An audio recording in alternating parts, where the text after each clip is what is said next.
Баршаңызға қайырлы күн, каналыма қош келіпсіздер. Бүгін сіздермен өте оңай 3-ақ минуттың ішінде дайын болатын кашамның рецептісімен бөліспекшімін, және де видеомды соңына дейін қараңыздар. Бұл каша өте оңай және тез дайын болады. Және де ішінде түйірсіз, комочексіз, өте дәмді, және де балдардың ең сүйікті тағамы болғандықтан сіздермен бөліспекшімін. Бұл кашаны әркім қалауынша жасайды. Менің құпиям бұл жерде.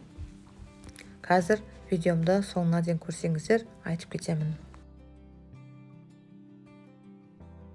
Кашаның жақсы шығуы ол сүтке байланысты деп отырмын. Сүт бұл жерде мұздай болу керек, холодильниктен алынған. Пайызы бұл жерде менде 2,5. Және де осы мұздай сүтіміздің үстіне манный крупамызды салып, жақсылап астын жай отта тоқтаусыз араластырып тұрамыз. Жаңағы сүтіміз жылы немесе ыстық күйінше салсаңыздар, ол бір-біріне жармасып, және де комочектар сол кезде пайда болады. Енді міне қыздар, кашамыз дайын болып қалды. Осы қайнаған кезде астын өшіреміз.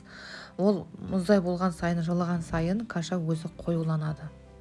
Енді осыны теңдетіп 4 тәрелкеге салып аламыз. Мен осыны 4 балама дайындағандықтан осы 600 миллиграммға дайындаймын. Осы кезде теңдей 4 тәрелкеге саламын. Сосын үстіне мен қантымызды саламыз, сосын сармайымызды саламыз. Әркім қалауынша сәндеп жесе болады. Каша қаншалықты жылыған сайын, мұздаған сайын осылай қоюлана береді. Және де достар, видеомды соңына дейін қараған болсаңыздар, сіздерге рахмет, пайдалы болды деген ойдамын.